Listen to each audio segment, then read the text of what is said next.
Good afternoon, everyone. We're in the zone. Rich Sutter and my man Pete Coles. It's a beautiful Thursday today in New England. The weather is absolutely perfect. We could have had this outside today, and it's one of those days where you hope the professor takes the class outside. So we're off to start, Pete. Couple of things right off the get. We wanted to talk about in our Feed 'em Fish segment. We wanted to talk about. Um, I can't get confirmation on this because I saw it leaving the house very quickly, but I thought maybe throughout the show we could take a maybe get a try and get a look at it. But something told me that on the screen I thought it was, and I looked at it quickly, that it was the Nuggets coach saying goodbye to his dad, who might have passed away. I'm not sure about that. I haven't gotten 100% confirmation, so if it's not accurate, I don't. Um, but if we do get confirmation on that, I want to go back to that, and I want to look at that. Okay? So we're in the basketball world here. We're in the absolute beginning of the basketball season. NBA season is very, very close upon us. I've been watching some of the early preseason games, and right now it's just a bonanza of games. So I have one channel on in my house at all times. I don't even turn the television off. It just stays on all the time. It's on right now. I'm not even home, but it's on right now because that NBA stuff, I'm either taping the game or I'm watching some of the games because they're doing their preseason stuff right now. So I wanted to, off the jump right away, talk about a little bit of what I saw, some of that early preseason stuff, and what the future for the NBA holds. So it was a really interesting game that I got to see. It was one of the first preseason games that they put out there, so I'm sure it was by design. But the Spurs were matched up against Chet Holmgren's team, and Wembayana was matched up against Holmgren, two 7'4", 7'5" players. Holmgren obviously drafted last year, sat out the year due to injury. It certainly looks like it may have had some value. We can talk about that in a moment. But then he was also matched up in this early preseason matchup, which I loved, against Victor Wembanyama, the new number one. And that was it was something to watch. And I'll just say that right off the top because if you're looking at the future of the NBA, and again, I've been critical of these two gentlemen on the show. And the reason that I've been critical is because of health issues, injury issues, and the players with their build and with their frame in an 82 grind NBA season haven't always done well. And so I don't just base this on a feeling. I base this on a lot of things that I've seen over the years with that build of a player. So that being said, they both really looked impressive. They both looked very, very good. Wembayana has some special attributes on the basketball court. He blocks shots that you don't think that can be blocked. That's what a great shot blocker does. His length is such an issue that he's blocking shots that sometimes you don't even think that he could have a chance at blocking. And so he has an ability, I think, over time to develop into a really, really special player if he can stay healthy. Because what he showed the other day was a really, really good athleticism. What he showed the other day also was a good feel for the game of basketball, which is what I wanted to see from him with some of the high-level competition that's out there in the NBA. It's about ready to get on.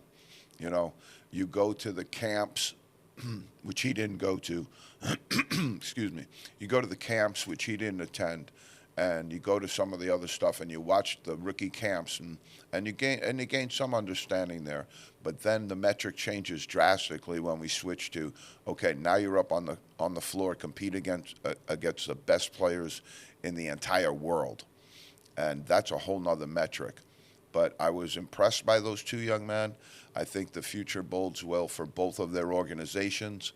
And I think what I saw from Holmgren was the year off really did him some help because he looked stronger, he looked more sure of himself, and his length has always been significant. That's you don't see that every day, so that's significant in of itself.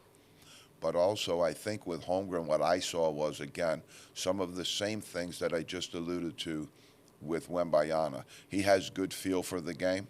He has a very, very good skill set, shoots the ball at a high level. And so when you can do that in the NBA, you can kind of save yourself from injury. He doesn't need to go around and do some of the stuff that might possibly lead to him getting roughed up a little bit. So with his shooting ability, and Wembayana shoots it fine too, so I think that was a very, very interesting matchup. Very, very interesting matchup. We're going to bounce around here a little bit. I have an update on your story off the top. Okay, let's get it. So Brendan Malone, jump longtime right back NBA into it. coach and father of Denver Nuggets head coach Michael Malone, died on Tuesday, October 10th. He was 81. So I just wanted to jump in right there because I knew Coach Malone. Excuse me, the family. It's a little bit of a sad moment. It's a CHSAA New York City thing. And once you belong to that organization of people, that consortium of people, that becomes a different thing. And so Brendan Malone was 100% CHSAA. I could throw a couple of names out right now of people like Harry Hart, who played at Power Memorial. Chris Mullen played at Power Memorial for a little while before he went over to Zavarian High School. But that was, you know, I saw that on the television. It was a sad moment because I remember, and this is something that's a little bit funny because back in the day you would see these young guys in the gym shooting around. You know, they were always there with their dad or, you know, there with a younger brother type situation. When I was at Colgate, we had a young man named Chris Nicholas, and we always saw his brother Drew shooting around in the gym, and Drew was like just entering high school. And I used to tease Chris, you know, we got to, you know, hey, we got to get in with Drew. You know, we got to make sure we're in there, Colgate, make sure we're right there. Well, the young man wound up playing for Maryland, was on the national championship team that played for Maryland. And so he got up a lot of shots in our gym at Colgate, so maybe we had a little bit of something to do with it. But when it came time to make his decision for college, he went out to Maryland and wound up, was on that NCAA championship team coached by Gary Williams. And it was a great Maryland team, really, really good Maryland team. But going back to that, you know, Brendan Malone with his son Michael in the gym, trying to slide out at halftime, trying to get some shots up. You know, you just remember those days well. And Brendan Malone was a great coach, class gentleman, a friend, a guy that when I was growing up was somebody that you looked up to, and when he could talk to you about your game as a coach, you really listened. And when he could talk to you about your game as a young coach, what you were doing as a young coach, you really, really listened. So back in the days in the New York scene, everything was done in and around the gymnasiums and then in and around the bars. So I could name a bunch of bars for you of New York, Runyon's and all of these different places in New York where the basketball people would settle and coaches would come from all over. And I'd get to meet these people, and Brendan Malone was a class gentleman the entire step of the way. And so may he rest in peace, and to the Malone family in the zone. He was a class act. He was a total class act. So Matt Painter, the Purdue coach, coming into the season, I've talked a little bit about, you know, that I think Purdue could have a little bit of a chip on their shoulder. Coach Painter alluded to that. He says he still remembers the FDU game. And my response to that, obviously sitting in my house when I got a moment to look at it, I says, of course you do. Everybody does. That moment is going down as one of the moments in history. It got Tobin Anderson the Iona job. It was a cataclysmic moment in college basketball history. So we understand that we remember it. What happens next with that team is really going to be intriguing, I think. I alluded to it with UMBC Virginia winning the national title the next year. Let's see if Purdue has that kind of stuff in it. But I thought, you know, I kind of thought that was a little bit funny. Did I talk about Pritchard right off the top? I don't think we did. No. I want to say Pritchard got a contract from the Celtics, 4 years, $30 million, $7.5 million a year. It locks him in with the Celts for the foreseeable future, 4 years, and creates a little bit of depth, you know, for the Celtics. There's a lot of mixed bag out there about this young man because of he's got a great basketball acumen. He's got great basketball skill set, But sometimes in the NBA, you know, if you don't have that exceptional athletic skill set as well to go along with that bag, it's really, really difficult sometimes to keep up with the speed. Now, I think Pritchard's done a good job, but I think if the Celtics consider that depth, and then I look at the Nuggets roster and see what they consider depth, I think that there's two definitions of depth right there. I think the Celtics, although they've done some really good things, if they want to get into Nugget territory and get a nugget of their own, they're going to have to fill that team in. Yeah. They're going to have to put some depth on that team. I think still you might want to think about possibly having, I'm assuming Pritchard would be the backup point guard to Giroux, I assume, you know, possibly, but you might want to think of shoring up that position a little bit at the point guard spot. Also, you might want to also give thought to some big man action. If you're the Celtics front office, Robert Williams just went in the trade to bring in their new point guard. So I think you're going to have a situation now where if they stand pat, I think that they have a really good up four front. They have a really good up four group that's probably as good as anybody has in the NBA. But if they stand pat and you look at some of the depth that some of the other teams in the NBA have, I think they're going to have a little bit of trouble up front. You know, who's going to guard Joel Embiid when they play the 76ers? Who's going to make some of those key matchups for them? And if you have a situation where you don't have the answer to Embiid, that's what Robert Williams brought to the table was he was a high-level defensive player. He was a high-level NBA defensive player. So it'd be interesting to see what happens with the Celts. Do they stand pat right now, or do they continue to move? Do they continue to shake in the market? But at this time also, you have to look at, if you're looking to do trades, what are you willing now to give up? What's left to give up of value? And so it makes it a little bit difficult right now for them to operate, I think. But they have a good, like I said, up front, that group of four. If they can get some role players, I think they'll be okay if they can handle that a little bit. But right now, I'd say depth-wise, they're lacking. I'd say if you have a knock on the Celtics going out right now, I think their depth is a little bit lacking. I don't know what you do about that at the present moment, given the current constraints of the roster that they have right now. So jumping around a little bit, the NBA has also said that they are now really suggesting to the teams that we have a really, really good look at a full workplace for 82 games this year. The NBA is really stressing that. This is what the NBA is coming out. Good luck with that. Expecting everybody to believe that load management will go away overnight and that all of the things that have been implemented in order to keep some of the stars healthy, or unfortunately, it's just a way sometimes of having people sit out of games and save themselves for what they think is the playoffs. You know, I don't think that works, you know, but I think 82 games is a grind as well. I think 82 games is a lot. And so I think the players after year, especially with a lot of the players have played internationally, you know, in the summer months and have continued to play competitive basketball throughout the entire year, I think that takes its toll. I think one of the things, it's important to look, you know, at load management, as they say in the NBA, you know, but your load management out of season really matters too. You know, what is your schedule out of season? And if you don't have rest and repair time in that schedule, you're going to have some problems later on down the road because you just keep going from one encounter to the next, to the next, to the next. And you don't give your body and your mind and your basketball spirit time to rekindle, give it time to pump back up. Because every once in a while, it's not that you want to get away from it, but there's a way to get away from the grind of it where, okay, you're now playing games all over the place. You just went through, let's take, for example, you had an NBA season.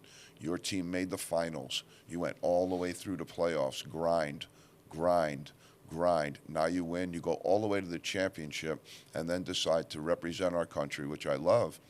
But in the Olympics, which now starts the trials, the training, getting together, overseas trip, Now we go, we're playing, we're going for a gold medal. We're looking to represent the United States well. We go all the way out there, and now you're in whatever month you are, July, and then training camp for NBA starts sometime in August. We jump back into it September. Season starts in October. You can see sometimes why they get hurt. You can see, I think, the load management also, if people would grasp some of the mental burnout of it, I think they would get a gainer understanding of it as well too. Some of these people are just fried. Coach, I told that to a student athlete in another sport this morning. It's She's some of these, suffering from a nagging injury.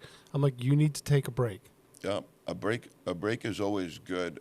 And let me explain what I mean by break. Because when you hear some stuff like this, people go like, oh wow, I'm a baller. I go every day. I got Here's what I mean by break. Basketball players should play basketball almost every single day of the year. Christmas, Thanksgiving. There's a few days that you don't hit the gym. If you're a basketball player, you have to get up your shots. You have to do certain things in order to compete, in order to be a high-level elite player. Whether you want to play on your high school team, whether you want to play on a college team, you want to have aspirations beyond college and play pro basketball and try and earn some money, you need to hit the gym 360 days a year in some fashion. What I'm talking about is when you get time away is from the high grind, the really, really high competitive basketball games. Go through an NBA season, go through their playoff run, go and now play and all the way into the championship. You've been in the grind the whole time. And so now to say that we don't want to sit back, repair a little bit, and let things cool isn't really smart. When I say let things cool, that means you're still going to the gym. You're still doing your workouts, but you're getting up shots. You're getting up 1,000 shots a day. You're not in the grind. You're going to go back into the grind very, very soon, but you can't live in the grind, my estimation, all of the time, 100% of the time, because eventually the grind will grind you. Eventually you'll get the burn. Eventually you'll get popped out of it and you won't be able to focus. You won't be able to stay in there. And that's what happens. And a lot of times, mental focus, lack of clarity often leads to physical injury. So your lack of, you're out there and you're kind of just going through the motions and you're not really focused and into it 100% like a real great athlete can be. Then all of a sudden you have, I say, that's where your numbers for injury go way, way up, I would say. So NBA 82-game season, we'll see. We'll see. I happened to be in front of a television on the road the other day. I happened to be waiting for some food, and ESPN happened to be on the channel, nice big television. And I didn't know that this gentleman was even still around, to be honest with you. I'll have to take a hit for that one. But back living in New York, listening to Mad Dog, and listening to Mike on the radio. We used to love to have sports radio, but both of those guys drove me crazy. I couldn't stand either one of those guys. And so now, for some reason, somebody decided to put this Mad Dog on a television show. Yep. And he stands there for about 3 minutes of your life, what you have remaining in the rest of your life, and screams in your television. And so a little bit of advice from In the Zone to the people at ESPN, get him a rabies shot. Okay? Get him inoculated. All right? That's just a quick one from us. Okay. We love you. All right. We got to close with this one. This is the close of Feed 'em Fish, and then we're going to move back into what we were talking about last week.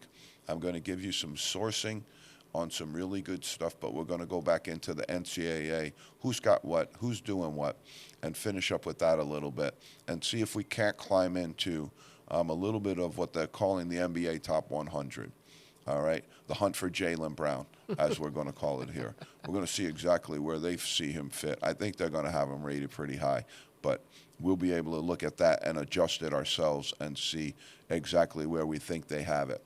But right now, it's probably been difficult to see what people are grasping of this, because what happens is some of these things over time tend to evaporate. So if you're a person that sits there and you root against Kansas all the time, and you think that they are the big, big, evil, bad thing in college basketball, you hate Kansas, you're not a fan of theirs. The latest that came out is just now. They're doing the final of the investigation that took place from the 2017, 18, whatever it was, around that time, sometime the scandal that occurred with some of the coaches being wiretapped, showing up on wiretaps, and having that triangulation between sneaker company people and really good basketball players and some of the top universities that were seeking the talent of these young men. And so Kansas just got hit, comes back out, but in reality, nothing happens to Bill Self. Nothing happens to Curtis Townsend, who was the assistant coach that was involved with it. The university will get some sanctions put on it, but the other piece of it is too. Most of the funny thing is throughout that whole thing, very, very few coaches survived. Very, very few coaches made it out of that without getting fired eventually. And if you saw just recently, a lot of coaches just kind of going out the door. Yeah, some of it's for retirement. Some of it's also, wow, I wonder how much of this is a little deeper than what you're seeing right now on the surface. And so you hang up a few guys, that are out in different schools, and, you got a couple of guys out in places, where, they're maybe known to have some malfeasance with their programs. And, you take a few assistant coaches and you hang them out to dry. But at the end of the day, I don't know how it takes 6 years, 5 years to put this investigation together, to come up with this result now, 5 years later, when it really, really has zero bearing on what's going on. And now to say we don't have any penalties for the people that were, most notably involved in this stuff. And so I think it's an eyesore for the NCAA. I think the entire thing was an eyesore for the NCAA, because where we were one day was, oh my God, we just have wiretaps. This is a bad thing. This is like Kentucky having a Federal Express envelope full of $10,000 bills, I believe it was, $10,000 in cash, open up and receive sanctions. But what also you're seeing is, and this is a little bit of Jerry Tarkanian was one of my favorite coaches going back. He had the UNLV teams, and they were one of those teams, Also, I say to people, be careful who they paint as the bad guy in this whole scenario. Be careful who gets painted as the bad guy. Tarkanian had a great joke about the NCAA. He said the NCAA is so mad at Kentucky right now, they're going to put Cleveland State on probation. And right now, this is exactly what we're seeing from them. In all of this malfeasance that went on, yes, some coaches lost their job, but that's what I'm talking about, where most of the programs, I'm sure they'll get lit up a little bit here, but this is what takes 5 years to figure this whole thing out. What Right. takes all of this time to figure all of this out. Now, Kansas, you say, well, good thing, bad thing that they stuck with Bill Self.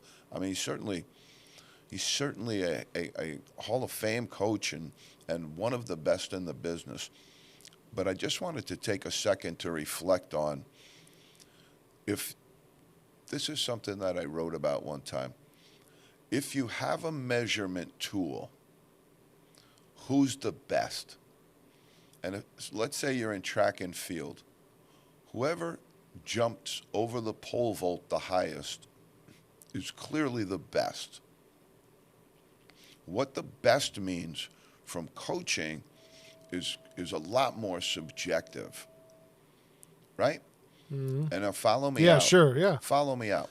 It's And hard to so- get a metric. And so in that subjective, and this goes back to some early stuff we talked about, in that metric of you're buying games, you're buying players, and the TV people are buying your games, does that impact the way that those coaches should be metriced?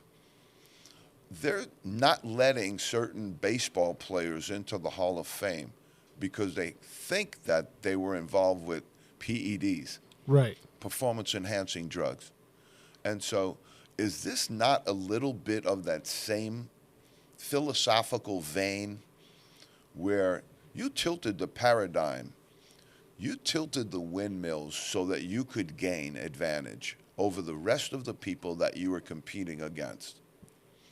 And so, do we somehow bell curve that? Do we somehow factor that into the whole thing when we decide and say, wow, this guy's a great coach? But then you hear how they were getting those great players, which made him into the great coach. And you see the trail sometimes of the eradicated records and program achievements that are taken down and taken away by the NCAA far too late. Everything has already occurred by that time. Yeah, it's The almost national ancient history. championship has already Yeah. occurred by that time. Now you're saying, okay, we're taking down your Final Four banner. That has about as much punch as it has zero punch, and so and the coaches move on, and the coaches get even better jobs, and so you can see the message there pretty clearly, if you look carefully. But as you go back to it, you go and say, wow, this is a little crazy, for me even. All right, so I want to give you a source, and I want to just look at it real quickly because it's kind of interesting. Okay. Ken Pomeroy, they call him KenPom, and he is a mathematical wizard as far as his taking what is in our basketball world and trying to make a mathematical and data-driven sense out of what happens here. You see Jeff Sagarin on the data side of things. You have Goodman, and you have some of the other really good people that are involved in the game right now. You have Adrian Wojnarowski in the NBA. You have some really good pieces there on the outside. But this is the data-driven. These are the guys who are in the computer room. These are the guys who are spitting out spreadsheets. These are the guys who are looking at data from all different angles, and they come up with different stuff. So I wanted to give people who are real basketball fans KenPom. You can look him up, Ken Pomeroy. Really terrific stuff. Obviously, last year, Ken Pomeroy had Connecticut as number one. And this was in his analysis. They won the national title. I think that has some weight, certainly. But they had Houston at number 2. I was interested to see that. UCLA was number 3 for KenPom. Alabama was 4. Texas was 5. If you look all the way down on this KenPom, because a lot of what they do is they lean heavily into your strength of schedule. That's where they're weighting things in there. Did you play a bunch of cupcakes? KenPom ain't going to like it. Did you play a bunch of really good opponents and have some mixed results? KenPom likes that because it's weighted. They're really into that stuff. So their strength of schedule is huge with them. That's the way they operate. Excuse me. But when you keep looking, it's kind of interesting because Purdue was 7th overall, and they return a good portion of their team. And so you think that the future could be bright there if you look at this from a numerical thing. They had Gonzaga down there, Kansas, Marquette. That fills out your top 10. But if you go now from 11 to 20, you do not see, you have to go to 18 in order to see Duke, and you do not see North Carolina in there. Kansas State came in 21st. Miami, Florida, interesting at 24. Kentucky at 27, which people in the group Bluegrass State consider last place. And, they're 27th, but the people there, like to them, that's last place. Utah State in here, above North Carolina. Iowa State in here, above North Carolina. I'm still looking down here. Virginia at 34. One of the things I want to lead into with that also is with some of the teams, you're looking at the ACC, now they're loaded up in that super conference. The Big East has kind of remained small and boutique in the basketball end of things. And I tell you, I think it paid off because when the rankings came out, the top 15 teams in the country are littered in the Big East. Right now, you go to Rutgers, you go down. Okay, here we are, 43rd on a KenPom rating North Carolina, University of North Carolina. So again, Tar Heel fans, they consider that to be last place. I really, really enjoy going through this. I'll let people make their own decisions. What I do want to do is just turn to the very, very last page and say, you got work to do. Okay? I want to give a shout out to this program because it's from my old former program, my old former stomping ground in New York. But there are 363 Division I teams, and all different sizes, all different shapes. And if people want to gain greater understanding of NCAA basketball on all levels, consider this, that there are 3 levels of everything. So in big-time college basketball, let's consider Division I. You have 3 levels. You have Duke, North Carolina, Kansas, Kentucky, the Blue Bloods, as they say, the best of the best historically, today, and probably way, way down the line. Okay, that's your top group. In your middle portion is Davidson, UMass, St. Bonaventure, my former school. I could give you a bunch others. All right, and then you have that lower tier, that third tier. And so in that third tier, you have Manhattan College, Quinnipiac, Fairfield, and they're down into that third tier. Here we go in the 363 hole, which means they're dead last, Ken Palm, DFL as we call it back home, dead last. And in New York City, nonetheless, LIU Brooklyn is 363. Now, they got Hartford at 362, but they're going to Division III, so that's understandable. But LIU Brooklyn at 363. I tell you, people, you got some work to do. You got some work to do. All right, so I want to jump right back in where we left off last week. We're pumped about this season, obviously. Everybody can tell that. It's going to be an unbelievable season. There's going to be some excitement out there. There's going to be some disappointment out there. And there's just the mathematical and the look of things that we were doing is who has stuff coming back. That's huge, right? And then we looked at what did you lose? We saw Notre Dame in the 70s with the amount of points that they lost from last year's roster, and then looked at what they had coming back. And we know that hopefully the Notre Dame faithful went to church after hearing that, because you're going to need touchdown Jesus, baby. You're going to need touchdown Jesus. That's all I can say right now. Basketball program at Notre Dame has fallen into disarray. Sound the alarm. But I wanted to jump back in with Villanova.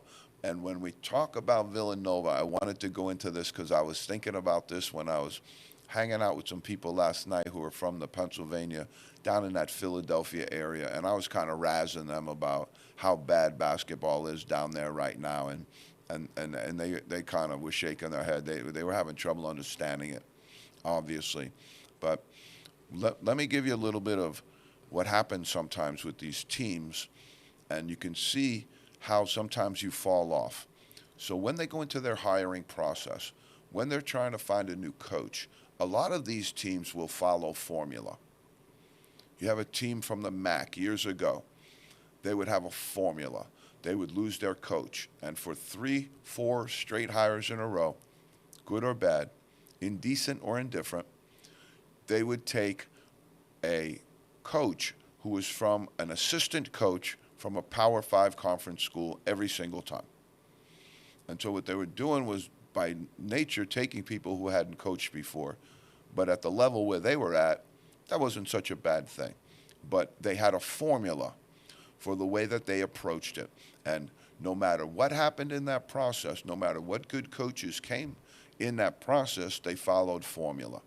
All right? And so I don't know if it's a Catholic school thing, but I think you have a tendency to see it there a little bit more than you do other places.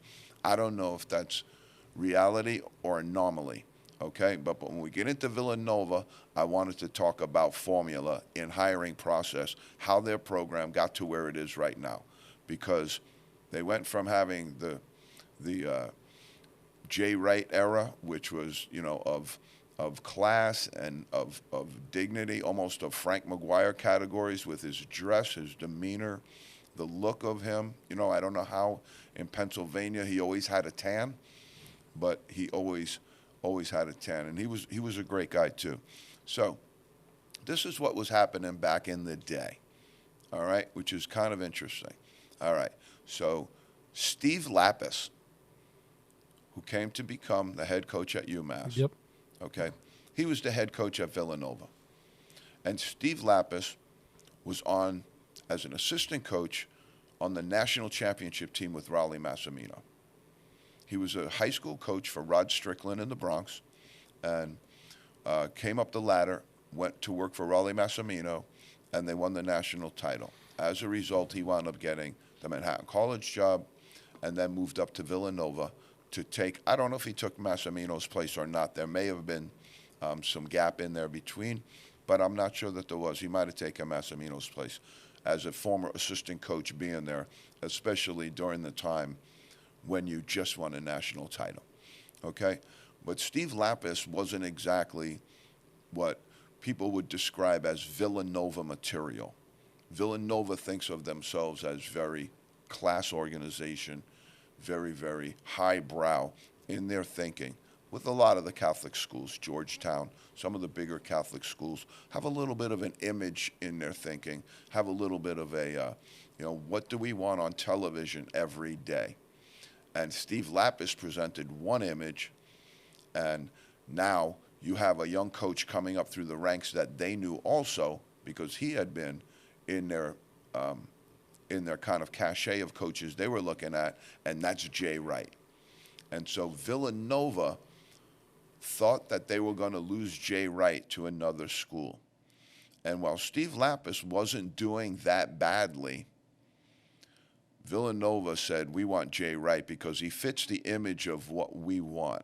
We're going to follow the formula of what we want rather than have this guy on our sidelines who doesn't fit the image of what we want. Okay?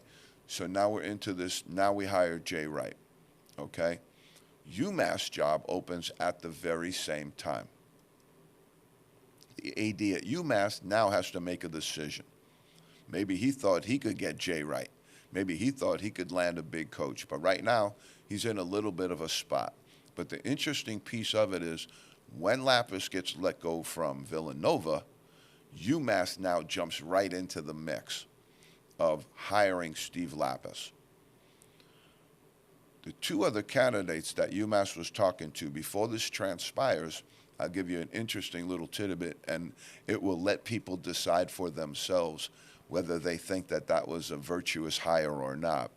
But when you had Lapis leave Villanova, Jay Wright moves in, Villanova gets their man, UMass says, hey, we can get the guy from Villanova to take our place. That'll really get our fan base excited. He's a Big East coach. He's a quality coach. He has a good winning record. Just maybe didn't fit in over here, but he'll fit in great with us. The other two coaches that they were talking to were Jim Larinaga, who is now the head coach at Miami, and Fran McCaffrey, who is now the head coach at Iowa. And so you can measure now and you can look for yourselves and take a little bit of a guess about, was that a good hire when they hired Lapis?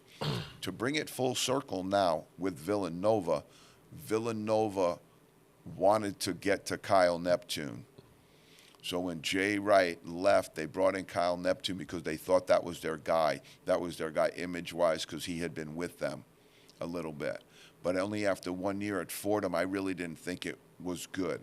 That's how we wound up where it is. The good news for Villanova fans down there, to bring some life, because right now, if you consider everything, Penn is one of the power teams in the entire Power Five structure down there, the Big Five, as they refer to it, down in Philadelphia with the Palestra. Tremendous basketball history. You have LaSalle, St. Joe's, Penn, Villanova.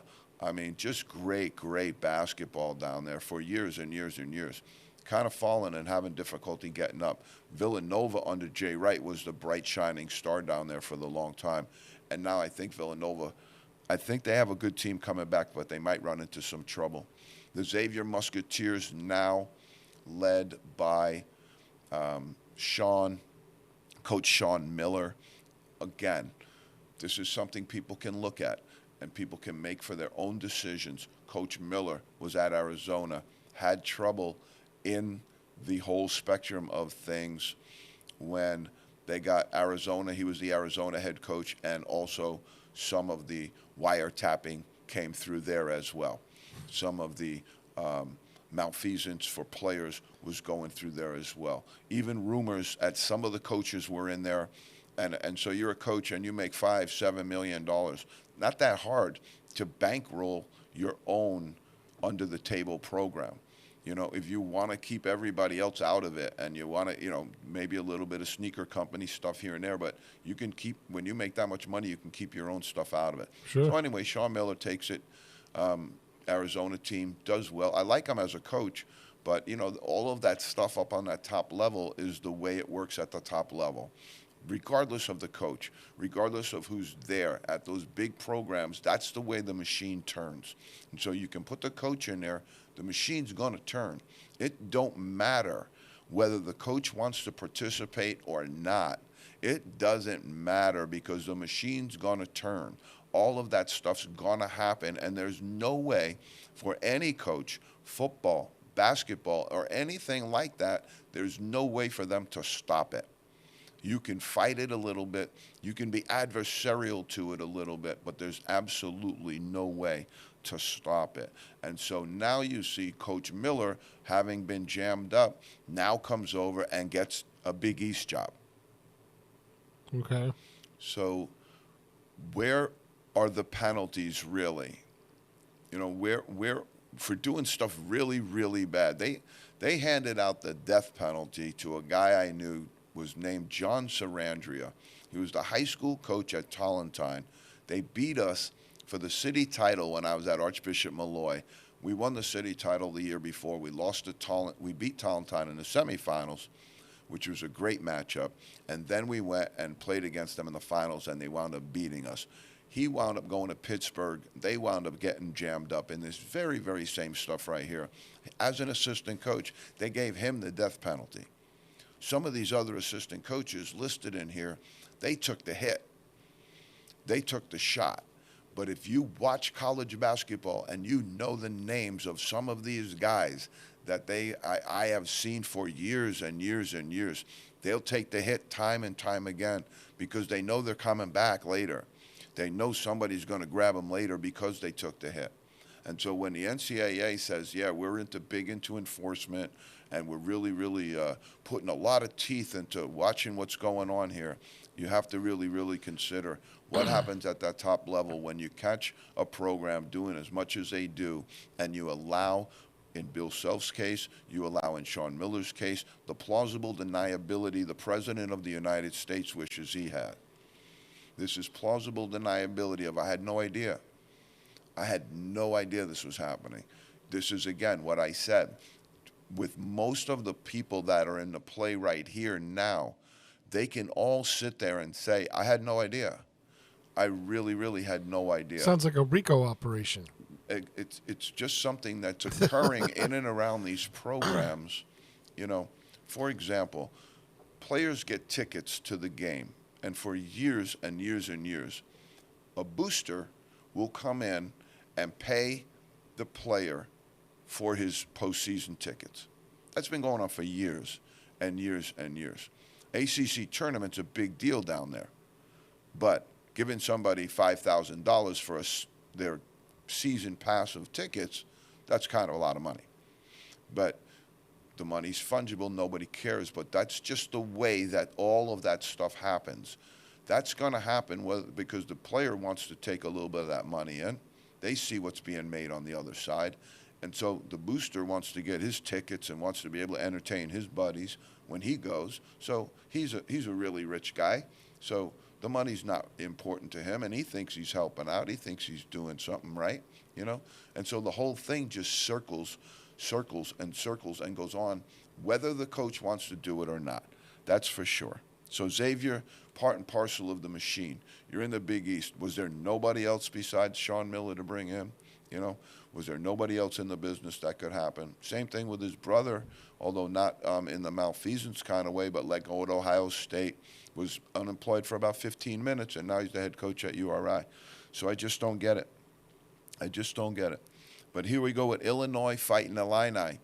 All right, this is a school that has a difficult time, I think, in the Big Ten and with the schools that they compete against in a lot of different ways. They've never been great in football, and they've had little glimpses of basketball history where they've had some amazing teams, but really over when you look at the whole spectrum of things and you think Big Ten, you don't think of Illinois really, you know, and it's a bit of a job where there's a good recruiting base and there's some good stuff, but I don't know, you know, like they got a good bit coming back, but they also lost a good bit too. Indiana, right into Indiana, they lose a ton. They lose a ton. Mike Woodson's going to have his hands full out there trying to replace a young man that I really am high on in his NBA career, Trace Jackson Davis. They also lost Jalen Hood-Schifino, who was a first-round draft pick as well, too. So doing well for the program that they're producing the type of NBA talent that's going into the first round and getting drafted in the second round. Just some good stuff for the Indiana program. But at their rate right now, that's difficult for them to replace right now because Indiana, I attended a game there. It's an unbelievable arena.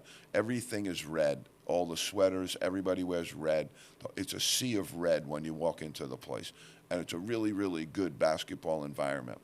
But the basketball world has shifted and changed. And the glory days of what used to be Isaiah Thomas and Keith Smart and all those great teams that they had back in the day, Quinn Buckner, the teams that were undefeated during the season. You had Bobby Knight back then. And back then, basketball was a little different. Mm-hmm. But now, Indiana, when you hang up Indiana as, are they a glamorous glow program in the NCAA right now? They're not. The SEC is crunching the Big Ten. The ACC has always been dominant over them because it's a little bit warmer down some of those schools. You know, you're in the middle of Illinois, and I always joke about this when I was talking to somebody, and they were looking at Michigan State, and I said, you know, it's awful Remember, cold there's winter out there. there, yeah. You're a shooter, baby, and it's awful cold out there. You can go to Wyoming State too, but you're not going to see much hot weather. No, you know, and then you look at Miami and some of those schools down there. I think that's it right now is kind of a recruiting advantage. You know, Iowa Hawkeyes up next. Fran McCafferty, we just mentioned him in this job. He has done an amazing job at Iowa. He really has. There's not a lot of talent around there, but what's in the state he's worked with, what's in and around the state he's worked with, and he has a certain type of niche for his program, and it's worked. Because you would look at their program. They lost they lost both Murray brothers just recently, and they're both NBA, I think, you know, going to be around in the NBA for a good bit. I think they're both going to be very solid pros. I had Lucas Garza. You know, they had some really good players there in the past that are doing well in the NBA, and that's not always synonymous with the Iowa program. You know, the Hawkeyes, I love watching them football on Saturday. They get the helmets, the black and the gold, but I've been out at Iowa too for games, and it's a very, very good environment. But now you stack it up against some of the other places. Stack Iowa up against Alabama, Arkansas, and Kentucky. They're 0-3. Right. Stack them up against North Carolina, Duke, and Miami. You're 0-3. Yep. You know, so Maryland Terrapins. I'm going to give you a name that I want to see if people follow during the year. I like this young man. NBA, I think scouts should be looking at him. Julian Reese plays for Maryland. If he has a good year, Maryland's going to be a pretty good team. I like Coach Willard. I like what he's done with the program so far. But keep your eyes on Julian Reese. I like him. Michigan Wolverines. Here's a team with a little bit of, this might be an NCAA first, you know, or an NBA first as well. But you have two coaches right now, and we'll do it right now then, okay? Juwan Howard had some issues with his heart, and he's had some physical reasons not for being within the job. And right now, that's getting all figured out. I think much like Chris Mooney, you know, but that's getting all figured out. Coach Phil Martelli is the interim coach for Michigan right now. Just recently, something happened down at Bryant. Not 100% sure what happened down in that little Rhode Island school in I believe, Smithfield, Rhode Island down there. But Coach Jared Grasso was relieved from his job, and Phil Martelli Jr. is now taking over that job as an interim. So you have two Martellis playing interim, father and son interim tag team. I don't think that's ever happened in NCAA history, but I'm sure we can get some people to fact check me on that. But that's kind of puts Michigan in a little bit of a spot. But having Coach Martelli, Phil Martelli, as your coach right now for Michigan, I'll be honest with you, he's a better X and O coach than Juwan Howard is. He's a better X's and O coach than Juwan Howard, in my opinion. So obviously, does it hurt recruiting? Remember we talked about those 4-year contracts and rollover and all that other stuff. Yep. Does it hurt recruiting not to have that certainty around the head coach? Absolutely. Can they make it up at Michigan? Yeah, I think they can. But I think that Michigan, I just mentioned, let's go Michigan. Let's go UNC, Duke, or Miami. If you're a recruit, who you picking? You know, let's go. You're Michigan, and you got Kentucky, Alabama, and Arkansas right now. Who you picking?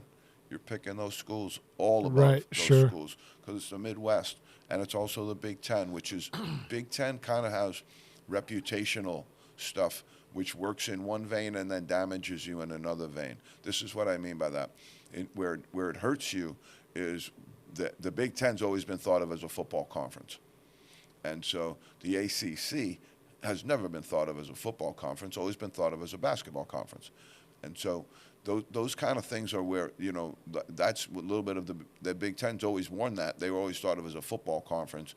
And great basketball players, they've always had some great players there. But now the great players are kind of looking at this and going, we can go ACC. The SEC's always been a football conference, but not anymore. They're getting that post-Maravich pop, you know, from back in the day. Michigan State Wolverines, Tom Izzo, they're considered to be in the top 5 right now. They're considered to be in the top 5. I'm not 100% sure how that all works out, you know, for them, you know, being in the top 5. I think they're going to be really good, but I don't want to go back to this again, but Michigan State, Izzo's done an amazing job. They do an amazing job in season with all of the stuff they do to prepare their team to get ready for opponents. They do a great job with that. They also do a great job with their program culture, meaning if you come to Michigan State, you better play hard on both sides of the basketball because that's how we do things. And so, but I don't see them in the same vein as I do Miami, Duke, North Carolina right now. They're not Kentucky. They're not Alabama. They're not Tennessee right now. So I think that some of the luster has come off some of those Midwestern schools. They have great coaches. We'll see how it holds on. Penn State, what do we got, Pete? A minute, 2? You got about 5. 5. Oh, I love it. I love it. So we'll get through a few more of these. There's just a lot of teams out there, so we'll just keep rolling this. Sure. And we're having some fun with it. Pitney, the Penn State Nittany Lions. Okay, a little bit of turnaround in their program. They have a new coach, first-time coach, hasn't coached before, you know, out there. And then, boom, they have it, you know, where Shrewsbury comes in, and now he gets the Notre Dame job. And so they're in a little bit of flux.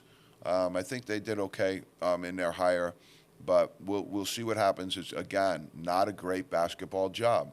It's a football job. That's a football program.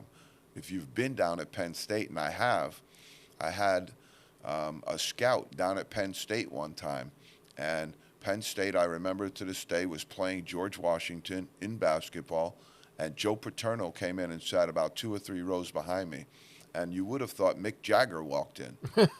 You would have thought, Beyonce Knowles walked into this building because he was an absolute rock star in this building. Just a basketball game. Everybody came up to him. And so that's the way football's always been down there. Purdue Boilermakers, I'm very high on them. I love the fact that sometimes you get Mike Tyson has a great quote. Everybody has a plan until they get punched in the face. Okay, well, let's see what Purdue's plan is, because they were certainly punched in the face. I love them up front. They got the big guy, Zach Edey. They've got a really good supporting cast. They have lost some pieces. They have lost some really, really good pieces, and they are placing a few guys here and there in the NBA. Again, Purdue Boilermakers under Coach Cady had some great runs, and he made them into what they were. But again, Purdue, you're stuck in the middle of Indiana.